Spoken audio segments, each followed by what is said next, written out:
Hello guys, today on Kids Dream Toys we got the Disney Princess Cinderella book. Come read with us.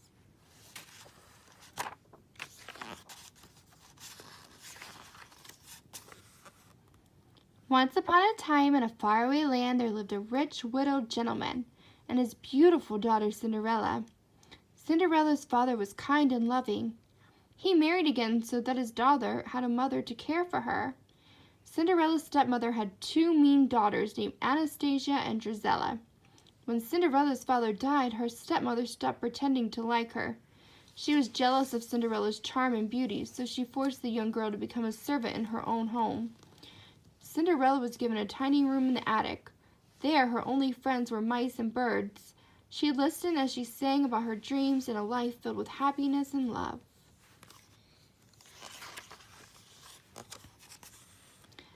Not far away in the royal palace, the king and Grand Duke discussed the prince. "It's time he married," said the king. Suddenly he had a royal idea. "We'll have a ball and invite every young maiden in the kingdom. The prince will surely fall in love with one of them." The invitations went out that very day. Is that the prince? When the royal messenger delivered the invitation to Cinderella's house, Cinderella went to find her stepmother. "There's going to be a ball at the palace," her stepmother exclaimed, reading the invitation. "Every young maiden is to attend." "Why, that means I can go too," said Cinderella hopefully. Anastasia and Drizella shrieked with laughter at the idea. "Well," said Cinderella, "why not?" Her stepmother thought for a moment. "I see no reason why you can't go," she said slyly, "if you get all your work done." I'm sure I can," cried Cinderella, rushing upstairs to find something to wear. Cinderella opened the wardrobe and took out one of her mother's old gowns. "It's a little old-fashioned, but I'll fix that," she said. "Cinderella!" shrieked her stepmother. "Coming," said Cinderella. Jack, Gus, and the other mice knew that poor Cinderella would never have time to finish the dress, so with the help of the birds, they decided to work on it themselves. They used an old sash and beads that Anastasia and Drizella had thrown away for the trim. Later that evening, Cinderella sadly returned to her room. She had so many chores to finish, there was no time to fix her dress. She looked out the window and saw the coach arriving that would be taking her stepmother and stepsisters to the ball. As Cinderella turned around, she suddenly saw the dress. "Surprise!" her friends cried. "Oh, it's wonderful!" Cinderella explained. In no time at all, she had slipped the dress on and was running downstairs to the carriage. When Anastasia and Drizella saw Cinderella looking so beautiful, they were filled with jealousy.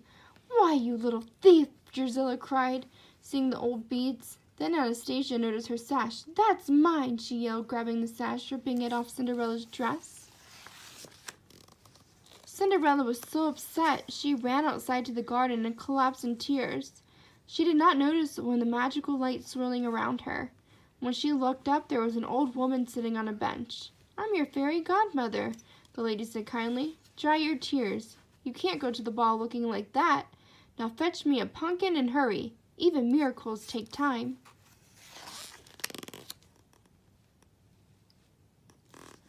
Minutes later, the fairy godmother waved her magic wand over the pumpkin. With some magical words, the pumpkin changed into a sparkling carriage.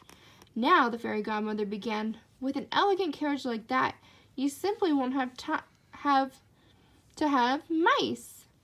With that, she waved her wand over Gus, Jack, and their friends and changed them into proud white horses. By that time, though, with the farmyard animals, there was a coachman and a footman, too.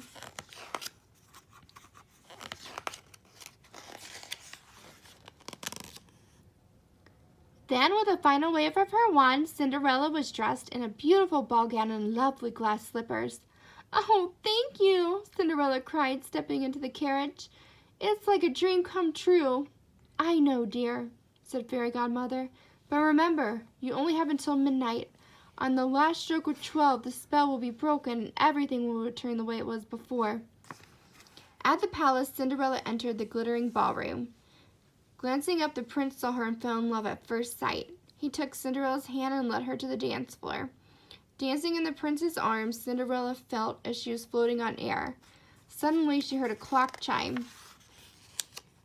"I must go," Cinderella cried as she fled down the palace steps. "Wait," called the prince. But Cinderella didn't stop, not even when she lost one of her glass slippers on the steps. She stepped into the carriage and raced home.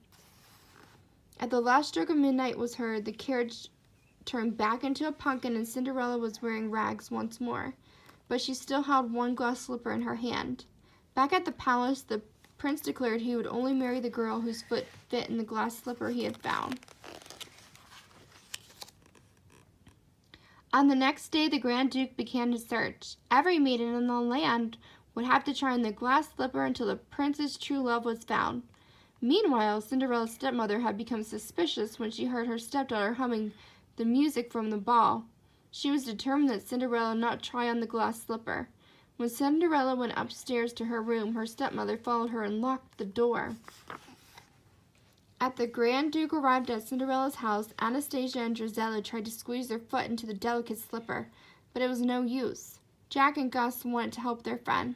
They stole the attic key from the stepmother's pocket and pushed it all the way into Cinderella's room. Just as the Grand Duke was about to leave, Cinderella appeared. "Please wait," she called. "May I try on the slipper?" The Grand Duke led Cinderella to a chair and called the footman over. As the footman stepped forward, the wicked stepmother tripped him. The glass slipper flew through the air, fell, shattered into 1,000 pieces. Cinderella smiled and pulled out the other glass slipper from her pocket. "Perhaps this would help," she offered. Her stepsister shrieked as the delighted Duke saw that the slipper was a perfect fit. Soon afterwards, Cinderella and the prince were married. At last, Cinderella's dreams had finally come true. Well, that's it for today, guys, on Kids Dream Toys. This is the Disney Cinderella book. Thanks for reading with us. Gracias.